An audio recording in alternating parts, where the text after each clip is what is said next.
Good morning, everybody. My name is Deborah Byrne from DBpsychology Services.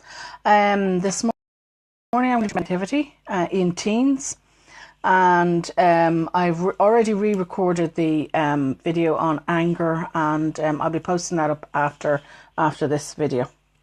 So this morning, negativity in teens.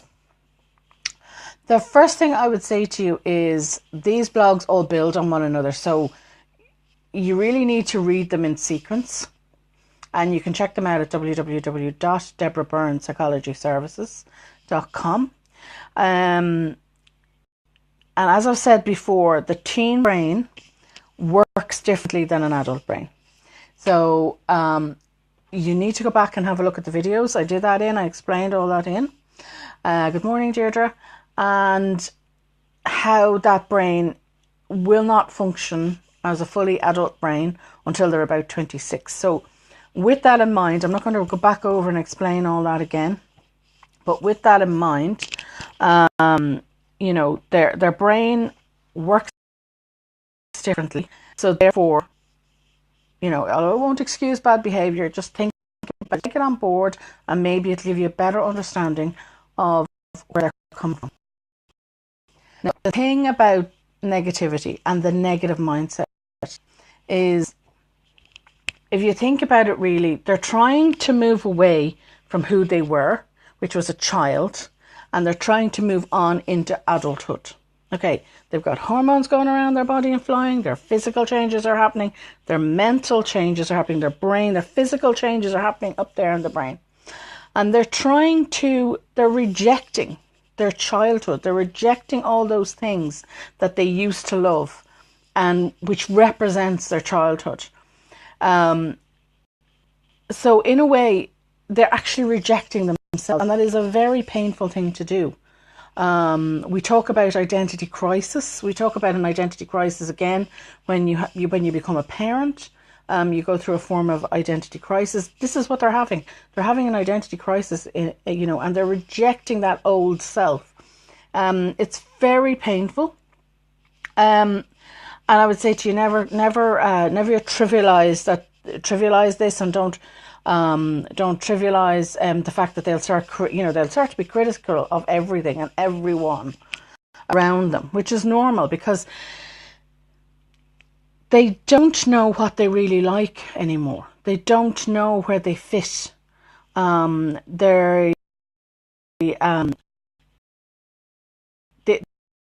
They really have they don't have the ability to connect anymore with themselves, their family, with their community, with the world around them. And this sense of boredom. Good morning, Anna. This sense of boredom is normal, completely normal. So please don't trivialize it. What we really need to be doing is teaching them how to identify all emotions, not just, and I touched on it last week in a bit about in the anger, was to identify the emotions and maybe what's triggering the emotions, and to, you know, find out, get them to become aware of what they're feeling and why they're feeling it. To not put blame on it, but to be accepting that, you know, that we have emotions, they're all appropriate, and it is how we express them is what's important. You know, negativity, you can't avoid it. Negativity, we just can't avoid it, but it is how we learn to deal with it, how we learn to respond.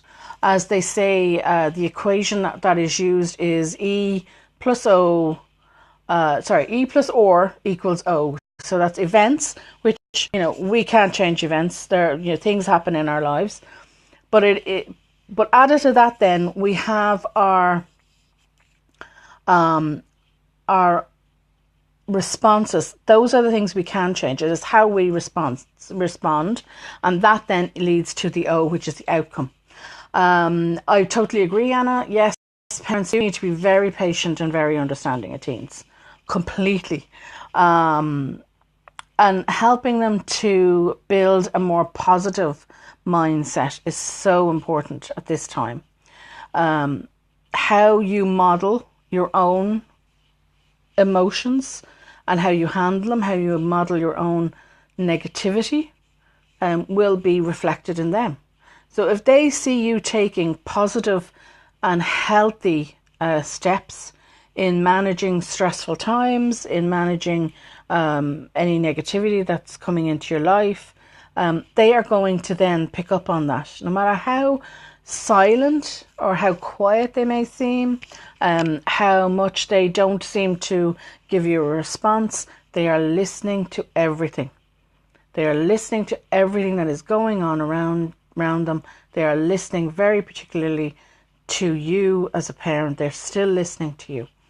And as I said, I'm not saying that you excuse the bad behavior, but as I said in the last couple of videos, go and go back and have a look. You have your house rules. You've discussed them with your partner. You've come to them. You're getting them on board. If you get them on board, they're more likely to come up with more severe consequences than you would have come up with, or more appropriate consequences that you would come up with. And get them on board and get them doing this with you. It's a team effort. When it comes to teens, they want you to respect them.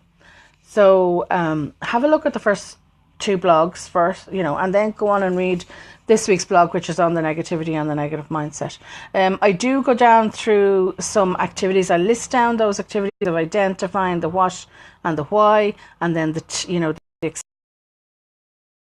acceptance, the blame, and the taking action, and the taking action. So go through it. It's in more detail in the blog, so have a look. And it's at www.DBpsychology. Now, I'm going to leave it at that this week. The last thing I would just say, though, is if you are having any difficulty with your child, don't forget you can reach out for help. Go to your GP first. I always say that, always stress that. Please never be afraid. Trust your gut instinct. You know your child best. Trust your gut instinct. If you feel, unsure, as I said in the anger video, become that private investigator. Talk to the school, talk to their friends, talk to their parents' friends, talk to any activity, any clubs they're in. Do a little private investigating and see if there's something going on. It may not be anything to do with them. It may be something that's going on in school or at the club or whatever activity is that they're doing. A little bit of private investigation if you're worried about them. And then based on that, early intervention is what you need. Okay? If you're at all worried, as I said, GP, and don't forget you can self-refer. People forget that. You can self-refer to psychologists if you want to, and to a psychiatrist if you need to. Go on from there. But GP is usually your first port of call. So I want to thank everybody who was here this morning, and I'll let you all go. And I will be back on next week, another video next week. It's the last of the series for this time, and it is about what's normal and what isn't normal behaviour. It kind of goes into a bit more detail, and as I said, the blogs do build one on top of the other, and check them all out. And there's links out to other blogs on depression and eating disorders and things like that you may be worried about. So do check out the blog. Thank you very much to Anna and Deirdre. Hi ladies, and I will talk to you all, I'm sure, on Twitter. So good morning.